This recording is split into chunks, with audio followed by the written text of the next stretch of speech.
Good evening, it's 8 p.m. in Banjul and welcome to GRTS News in our headlines tonight. The founder of Riders for Health visits President Barrow to enhance cooperation between his organization and the government. Military police arrest 2 general officers who traveled with ex-President Jammeh to Equatorial Guinea. The Gambia Investment and Export Promotion Agency set to host 45 Belgian companies at its first trade and investment mission in the Gambia. Boko Haram remains Nigeria's biggest security threat, despite the government's claim that the insurgency is over. And Zimbabwe's opposition parties hold political rallies ahead of presidential elections. Well, viewers, these and other stories coming ahead in the next half hour with me, Winifred Nicole. Thanks for joining us. A delegation from Riders for Health, an organization that provides transport services for government agencies, recently paid a courtesy call on the Gambian leader, His Excellency Adama Barrow. The officials were led to State House by the organization's founder, Barry Goldman. They discussed means of enhancing cooperation with the government. Mr. Goldman spoke to GRTS shortly after meeting with President Barrow. For us is how you reach the population of the Gambia in every corner with health care for everyone, from newborn or before they're born indeed, with the kind of care that pregnant women need, and throughout people's lives. And you can't deliver that health care unless you've got an efficient transport system. So the question is to make sure the transport system reaches everyone, but at the lowest possible cost, because transport's very expensive, and you could just go on adding costs until it would bring the country to its knees. So it's very important to keep the cost down, and the system we've developed here does that. We believe it's about as cost-effective as it could possibly be, but let's look at it, let's keep looking at it to see how much more cost-effective we can make it. But those are the things we were talking to the President about. He is aware of the work, he knows what's happened so far, and I must say he was very positive and encouraging about the future. Though, I think, because it's new administration, everyone wants to look at things anew, and we're very much involved in that and want to be involved in it. We don't just want things to go on and on and on without examination. So we talked about that as well. The question. Meanwhile, President Adama Barrow has dispatched a high-powered delegation headed by the Presidential Advisor on Religious Matters, Dembo Bojang, to console with the family of the late Femi Peters, who was the Gambia's ambassador to Sierra Leone. The veteran politician passed away in Freetown. Sini Marena tells us more. Has gone through a lot of hardship. Sorry. The death of a prominent Gambian politician and ambassador to Sierra Leone, Femi Olu Peters, was announced on Sunday, sending shockwaves across the country, with hundreds of tribute messages flooding social media and offline platforms. Mr. Peters was appointed the Gambia's ambassador to Sierra Leone in May and presented his credentials to President Ernest Bai Koroma in September. The 72-year-old passed away in Freetown on Sunday, an instrumental figure in the fight to restore democratic rule in the Gambia. Mr. Peters died serving his country with distinction. Femi Peters was the first politician to be sent to jail for 1 year in 2010. He was charged under the Public Order Act for holding a political rally in Banjul without a permit to use a public address system. At his family home in Pipeline, cabinet ministers headed by Dembo Bojang, National President of the UDP and Presidential Advisor on Religious Matters, pay tribute and condolences to Mr. Peters, describing him as a man who committed himself to his country. Still, his legacy is with us. His legacy is with the Gambian people. His legacy is with the President. His legacy is with everybody.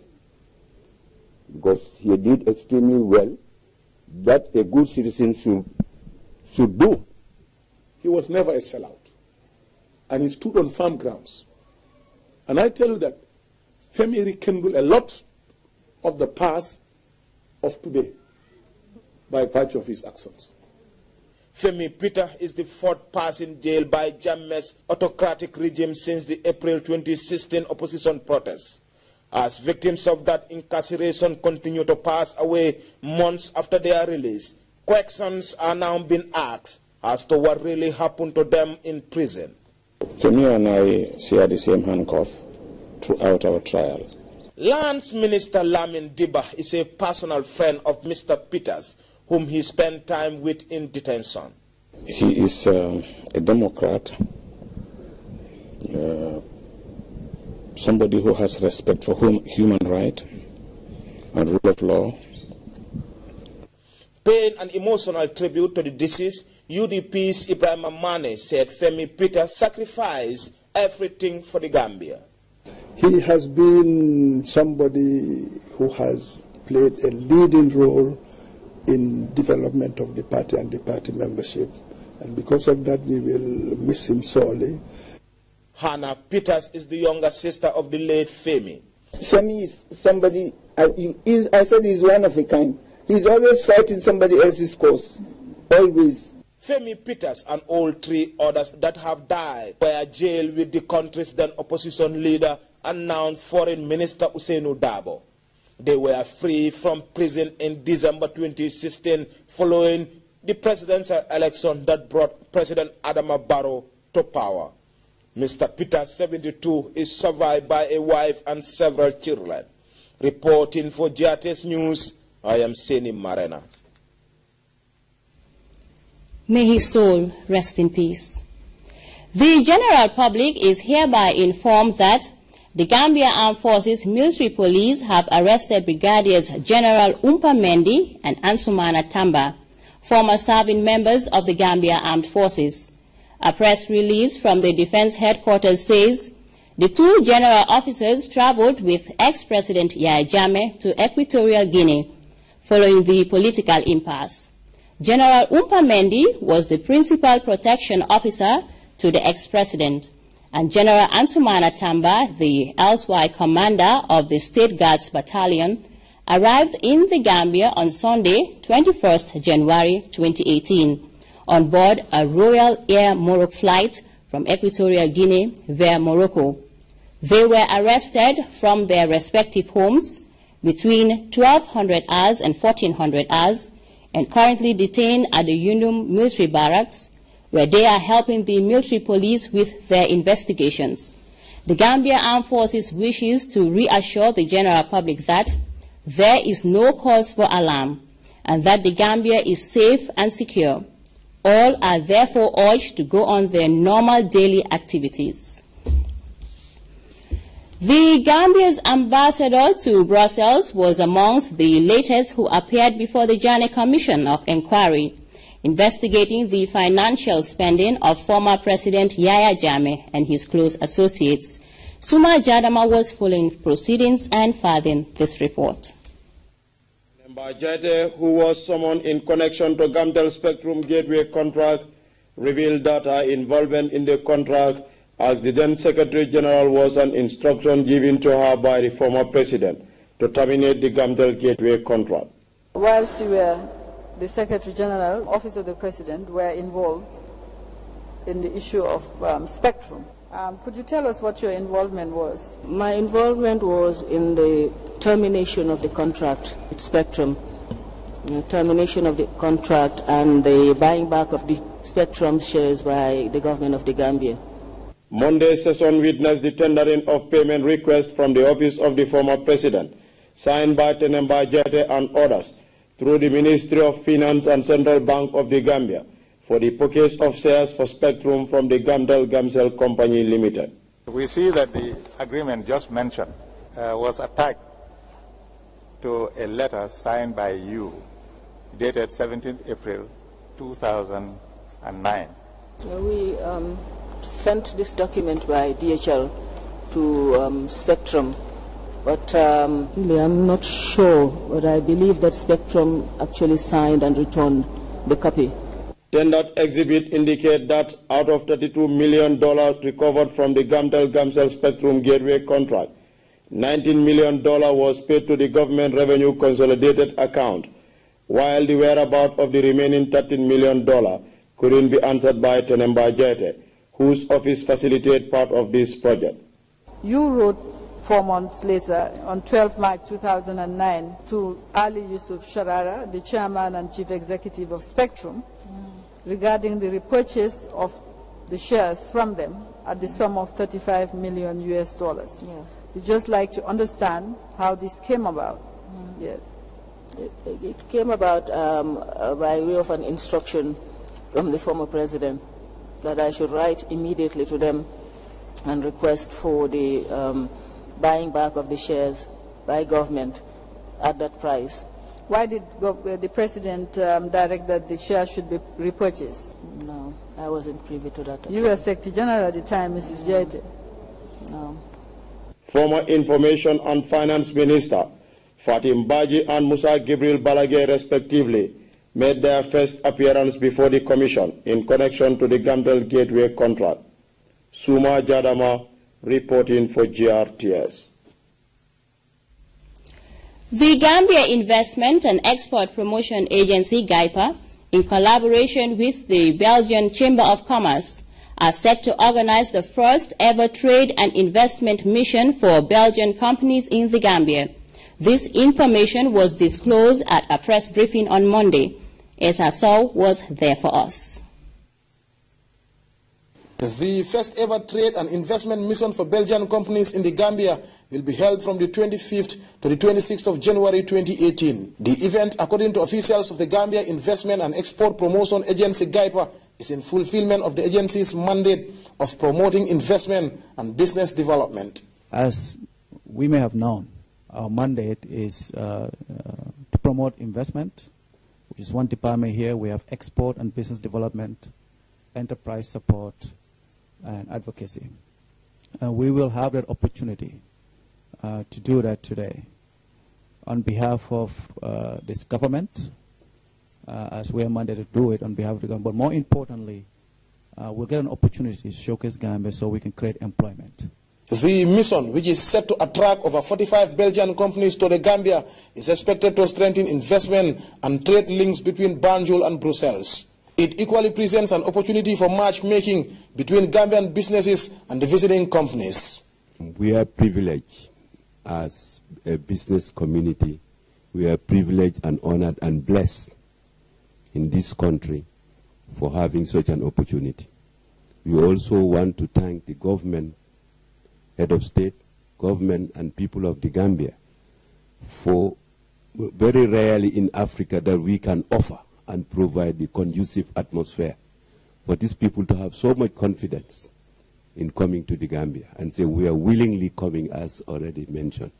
The trade and investment link between the Gambia and Belgium was activated by a recent visit to Brussels by His Excellency the President Adama Barrow. Belgian officials described the Gambia as a model for other African countries and a lucrative hub for trade and investment due to its political stability. This started really in December 2016 with the change of government when Mr. Barrow was elected as president. And following that, he visited in March, on the 17th of March 2017, he visited the delegation in Brussels, and also he's visited Belgium. And that's really where the collaboration started. He visited also CBL, ACP, and from that it went on. And in May, then an MOU was signed between the CBL, ACP, together with GCCI. Representatives of the Belgian companies will arrive in Banjul on Wednesday, the 24th of January, ahead of the major event a day later. Over 140 Gambian companies and businesses are expected to network and explore partnership opportunities with the visiting companies. Esa Sow, GRTS News. The Ministry of Higher Education, Research, Science and Technology, together with UNESCO, recently opened a two-day meeting with stakeholders on science and gender advancement. Uminjai covered the opening and fastened this report. The two-day inter-dialogue meeting brought together many stakeholders to discuss ways of improving science. technology, engineering, and mathematics in the Gambia. The forum is coming hard on the heels of a ministerial request for the Gambia to become a pilot member country of the Science and Gender Advancement Project implemented by UNESCO. The ministry's Science, Technology and Innovation Director explained the move behind the launch of the project. From our understanding, the SAGA project aims to contribute to improving the situation of women and reducing the gender gap in science, technology, engineering, and mathematics, STEM fields in all countries at all levels of education and research.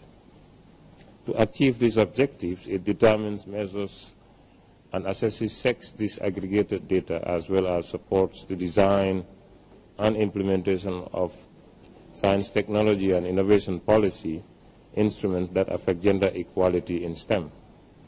The Science and Gender Advancement Project aims to reduce the gap and analyze how policies affect the gender balance in science, technology, engineering, and mathematics.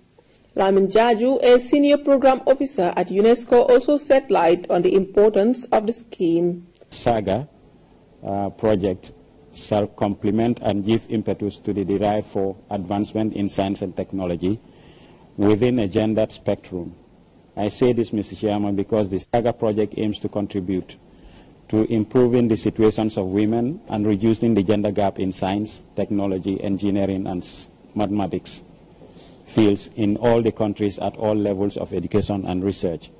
Within this framework, therefore, we at the National Commission for UNESCO are highly elated to be associated with today's occasion as it rolls out the training of SAGA team in the Gambia. Dr. Alessandro Bello, who is the SAGA project officer at UNESCO, stated that people are getting to know the importance of science and technology and encourage more participation in the field. It also shows that you have all recognized how important science, technology, and innovation and gender equality is for the developing of a country and for reaching all the sustainable development goals. We cannot reach even one of the sustainable development goals if we don't invest in science and if we don't reach gender equality. The formulation of formidable science and technology policies is expected to trigger innovation that could enhance the Gambia's socio-economic development.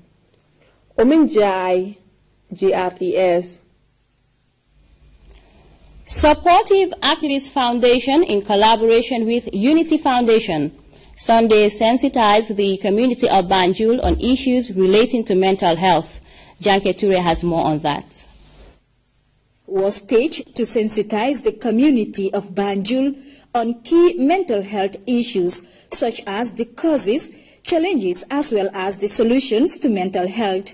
The event was organized by Supportive Activist Foundation in collaboration with Unity Foundation. Speaking at the event, Solomon Korea, manager, Supportive Activist Foundation, harped on the importance of the event. Community sensitization is a key to mental health.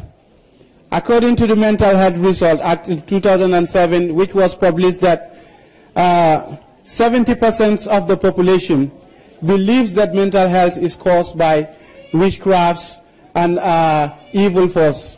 In her deliberation, Corinne Sonko, founder of Heads Up Gambia, said anyone could be a victim of mental health problem despite irrespective race or tribe or religion, adding that such a sensitization is key to enlighten the minds of people about the issues of mental health.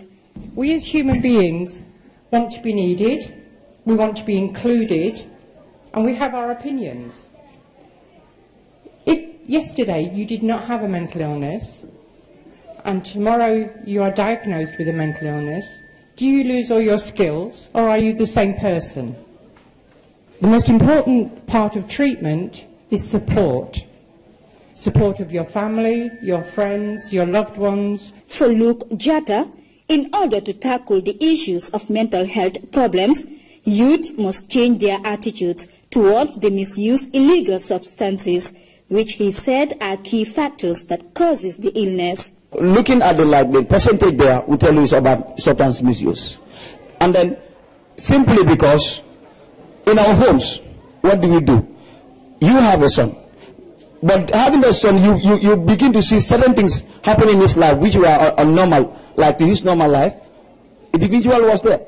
But after he started developing another character, what do? Instead, we don't cancel the person. Instead, we don't sit and communicate with the person to know what's going on. But we only wait when the things has gone to the climax. That's when we react. It is very bad.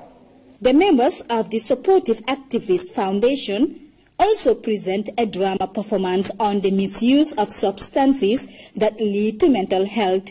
My dad said, I have no future, no plan, and even no hope at all from me. Mental health is said to be a level of psychological well-being or an absence of mental illness. However, reports from the World Health Organization have indicated that about 120,000 people in the Gambia have a mental disorder that requires treatment. Health experts further reveal that almost 90% of them have severe mental disorder who are left without access to a better treatment. Janke Ture reporting for GRTS News. Meanwhile, the Directorate of Public Health Services says sheep loitering in the streets of Banjul are causing obstruction to traffic, thus violating the Public Health Act. The general public is informed that owners of sheep found loitering in the streets of Banjul from 29th January will be charged according to the law. The Ministry of Health urges livestock owners in Banjul to remove stray animals from the streets. Welcome back, and over now to the international scene, where Nigeria's biggest security threat is the Boko Haram militant group. Both government and the military claim the insurgency is over, but the group recently released a video showcasing its strength. Details in the CGTN report. From the latest video released by Boko Haram. It shows Boko Haram insurgents using civilian drone to conduct aerial surveillance against Nigerian military location. And this video shows the insurgents using a telescope to surveil unsuspecting troops. Shortly after that, a fierce battle ensues. The video shows the insurgents having an upper hand, shooting down a military chopper, and at the end of it all, capturing several armored trucks and tanks. When the video was recorded and where remains a mystery. It appears Boko Haram shot this video to counter claims that they are a defeated force, but security experts familiar with Boko Haram think there's more. It's a fact, and even the military has announced that as far as they know, the members of Jamaat al-Sunnah wal Jihad, as well as that of the Islamic State in West Africa province, are now dispersed across Nigeria, Niger, and the Lake Chad basin. So communication may be a bit difficult between them, but this kind of message, remember that the message gets aired in different platforms. So embedded in that message is to his members, I'm still alive. Continue with what you are doing. Boko Haram leader Shekau appeared in the same video. He spoke for nearly 14 minutes, but he spent more energy emphasizing the philosophy of Boko Haram. Security experts think he could be fighting internal dissent by reminding his followers about the ideological values of correcting a corrupt version of Islam and prevent further split after a breakup with a group led by al-Barnawi, the son of Boko Haram founder. Nigerian military has repeatedly claimed Boko Haram is defeated. It has recaptured most of the territories previously controlled by Boko Haram, and the insurgents are said to be confined on islands in Lake Chad. But attacks on military targets have not ended, and scores continue to die in Boko Haram suicide attacks. Regional forces from Chad and Niger have again joined in the war against Boko Haram. So yes, Boko Haram has been weakened, but has it been defeated? The answer is no. Anyone who uses the word that Boko Haram has been defeated is a wish. And my prayer to the person making that wish is to continue with whatever they've done to weaken the group. Military campaign alone will not defeat Boko Haram. It's an ideological movement. You need to attack the basis of that ideology. Boko Haram is blamed for killing tens of thousands displacing millions in the northeast. And the group remains a thorn in the side of President Buhari, widely voted on account of his military experience to defeat Boko Haram. Kelechi Amekalam, CGT and Abuja, Nigeria. In Zimbabwe, a coalition of opposition parties, including veteran opposition leader Morgan Tsvangirai, MDC party, kicked off its election campaign on Sunday. The rally was attended by several thousand supporters in the capital, Harare. Here is CGTN's Farai Wakutuya. This was the MDC Alliance's first rally since the departure of longtime nemesis Robert Mugabe. It's fighting for what it calls real change. We are campaigning on two platforms, opportunity and prosperity. Yes, the change platform, we've seen the change from Mr. Mugabe to Mr. Mnangagwa, but it's change without change. We are moving from the same old to the new old. So there is no change. Mr. Mnangagwa is simply a replica of Mr. Mugabe because he has been Mugabe's sidekick for the past 37 years. So there's no difference. President Emerson Mnangagwa has promised to fix an ailing economy, but people here aren't buying it. This administration has been 55 days in office. They've been very good on sound bites. High-sounding things that have meant nothing on the ground. On the ground, our people are suffering. Inflation is now close to 80% per month, which is the legal definition of hyperinflation. Our people are suffering. There is no drugs in hospitals. There are no textbooks in schools. The opposition has today got the ball rolling and hopes that this campaign will lead all the way to State House. There still remain doubts about who will be its driving force. Morgan